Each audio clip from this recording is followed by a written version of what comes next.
Welcome to Luca is a Billionaire, where the only thing I invest in is your answers. You'll start by enabling everything needed to speak to text. First, make sure Samsung Keyboard is set as your default under General Management.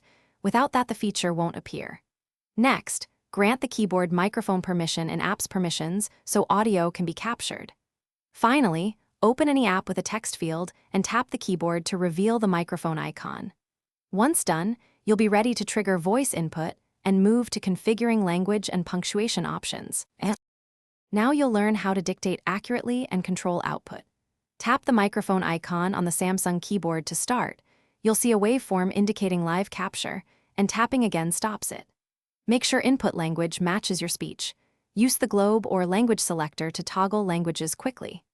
Speak punctuation words like comma or period for cleaner text, and use short commands such as new line or delete last to edit without touching keys. These steps reduce manual correction and speed up composition.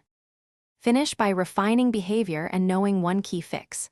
Go to Keyboard Settings Voice Input to adjust language, auto-punctuation, and recognition preferences so results match your style. Speak at a natural pace and reduce background noise. Clarity boosts accuracy dramatically. If recognition stops working, first check microphone and Samsung keyboard permissions, then force stop the app or restart your device.